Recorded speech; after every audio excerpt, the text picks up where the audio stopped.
Assalamualaikum warahmatullahi wabarakatuh. Shalom, Om Swastiastu, Namo Buddhaya, Salam Kebajikan. Perkenalkan, kami dari kelompok 9 ingin mempresentasikan hasil proyek kami beserta dengan prototipe-nya. Sebelumnya kami akan memperkenalkan kelompok kami. Saya Gloria Florin Magtimu, NIM 13012131102. Perkenalkan, nama saya Faiza Putri Zulfikar dengan NIM 13012131169. Perkenalkan, nama saya Hijia Saferia dengan NIM 13012210385. Langkah yang tidak terlalu sulit untuk mendesain suatu produk menurut saya adalah text and message, karena di mana pada tahap ini kita dapat menyesuaikan copywriting pada produk kita terhadap target user.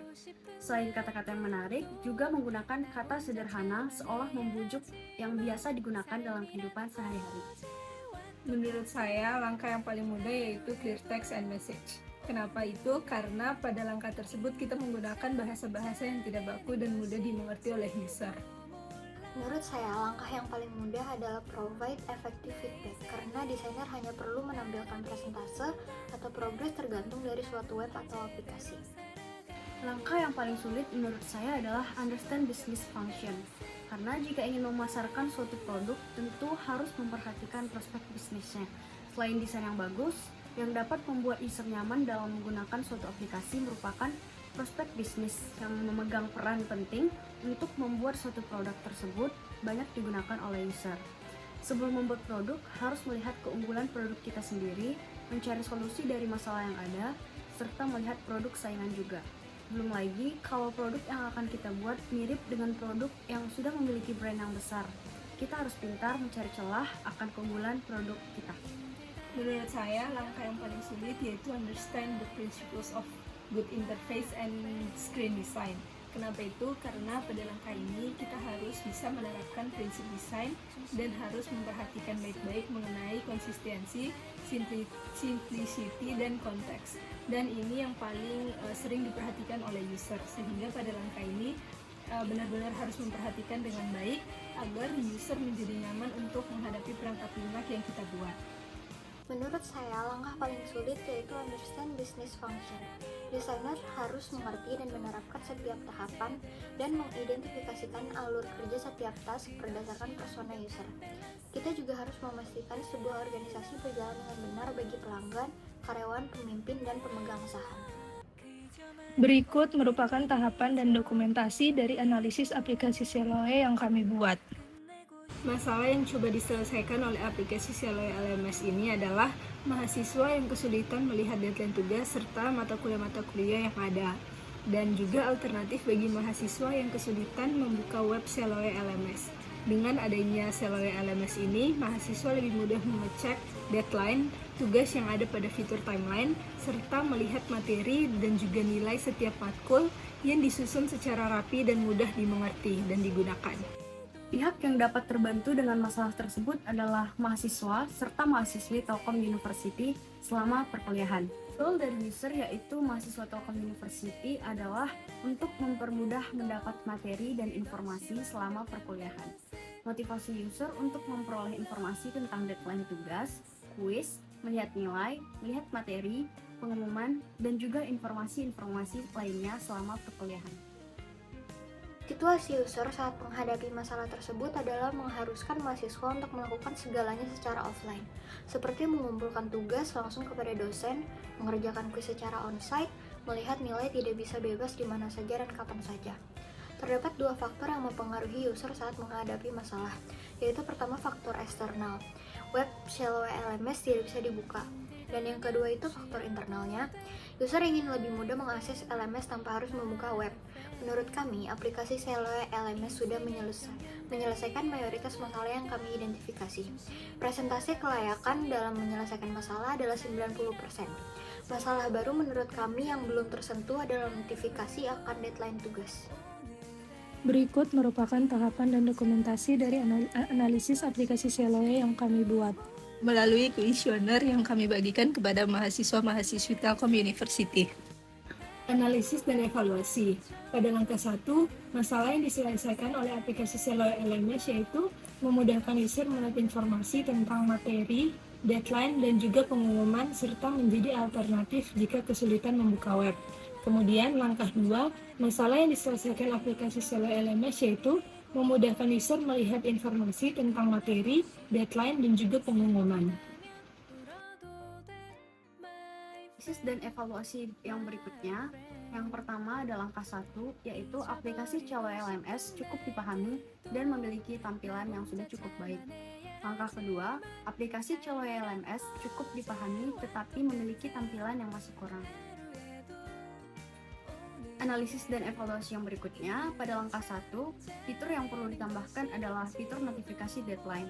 Dan langkah kedua, fitur yang perlu ditambahkan adalah notifikasi terbukanya materi baru, reminder deadline tugas, serta jika aplikasinya dibuka, tampilan yang ditampilkan sebaiknya adalah dashboard. Selanjutnya, langkah pertama, aplikasi ini sudah menyelesaikan mayoritas masalah, tetapi terkadang ada tugas yang belum dikerjakan tetapi sudah tercentang sendiri sehingga tidak ada di dashboard deadline lagi. Dan aplikasi harusnya tersedia juga di App Store. Yang langkah kedua, aplikasi ini sudah menyelesaikan mayoritas masalah, tetapi ada yang kurang, yaitu adanya notifikasi untuk deadline tugas, notifikasi untuk terbukanya materi baru, dan tampilan saat dibuka langsung mengarah ke dashboard. Selanjutnya ada persamaan, yaitu masalah yang diselesaikan aplikasi Seloy LMS dan fitur yang perlu ditambahkan. Lalu ada perbedaan, yaitu tampilannya menyelesaikan masalah dalam sebuah aplikasi.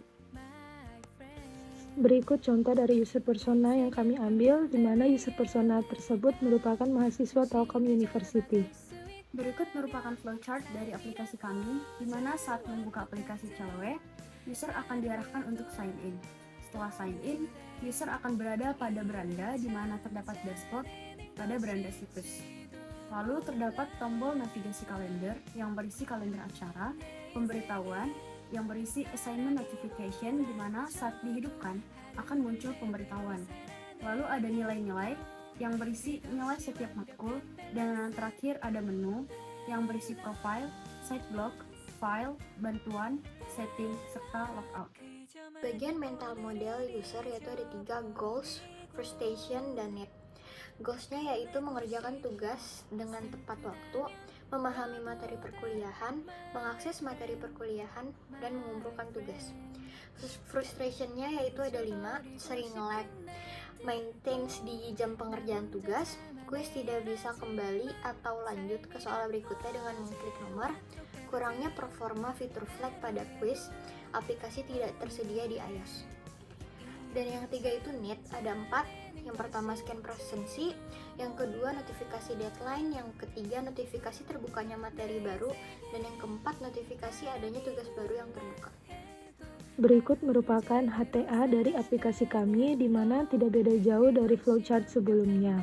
Dan berikut merupakan style guide yang kami gunakan untuk mendesain aplikasi kami. Berikut merupakan mockup dari aplikasi kami, di mana kami menggunakan frame iPhone 14 Pro karena kami mempertimbangkan bahwa aplikasi Seloy selama ini hanya terdapat pada versi Android, sehingga kami mencoba untuk membuatnya dalam versi iOS. Jenis message yang kami gunakan yaitu pertama information message. Di page kalender jika menekan tanggal yang tidak ada deadline akan muncul teks, "Yay, hari ini kamu nggak ada deadline," seperti yang tersedia di gambar. Yang kedua itu critical message. Di bagian pertama ada page buat login. Jika salah memasukkan password, layar akan menunjukkan ulang page-nya dengan tulisan "password salah, coba lagi," atau "klik lupa password." Seperti yang tersedia di gambar. Dan yang ketiga itu question message. Di page pemberitahuan saat pertama kali menekan page pemberitahuan akan muncul notif "sering ketinggalan deadline, jangan lupa nyalain notifikasi biar kamu gak ketinggalan tugas." Seperti yang tersedia di gambar. Dan yang terakhir yaitu status message. Saat menekan tombol keluar akun akan ada layar yang menunjukkan loading dan bertuliskan "tunggu sebentar." Saat user membuka aplikasi Seloy, aplikasi akan mengalami loading untuk masuk ke halaman sign in. Lalu jika user salah memasukkan username ataupun password, akan terdapat tampilan seperti berikut. Jika sudah benar, user akan mengklik tombol masuk, lalu terdapat loading, dan masuk ke halaman beranda ataupun yang di atasnya terdapat dashboard. Terdapat 5 tombol navigasi yaitu home, kalender, pemberitahuan, nilai, dan juga menu. Pada kalender terdapat kalender acara di mana pada saat user mengklik suatu tanggal akan muncul deadline, tugas ataupun kuis pada tanggal tersebut. Lalu pada saat penggunaan aplikasi yang pertama kali akan muncul pop-up seperti berikut untuk menyarankan user menghidupkan pemberitahuan tugas, di mana jika user sudah menghidupkannya, maka akan muncul notifikasi tugas. Lalu berikutnya ada nilai yang berisi nilai-nilai setiap matkul. Yang terakhir adalah menu. Pada menu terdapat profile, site blog, file, bantuan, dan setting. Lalu kita akan mencoba membuka salah satu matkul yaitu interaksi manusia komputer yang terdapat pada beranda, tepatnya di semua course. Akan muncul informasi tentang mata kuliah tersebut. Lalu jika mengklik tombol semua, akan muncul week 1 sampai week seterusnya. Lalu jika user membuka slide, akan muncul pop-up seperti berikut. Lalu jika user membuka forum, tampilannya akan seperti berikut. Selanjutnya, jika user membuka tugas, akan muncul tugas seperti berikut. Lalu jika user sudah mengupload, akan muncul pop-up seperti berikut. Dan akan otomatis berwarna hijau atau sudah disubmit. Lalu jika user membuka kuis, akan terdapat kuis. Dan kami menambahkan fitur untuk melihat nomor-nomor yang sudah dijawab ataupun waktu, yang dimana pada aplikasi sebelumnya fitur ini belum ada. Lalu jika user mengklik tombol keluar, maka akan terdapat loading dan kembali pada menu sign in.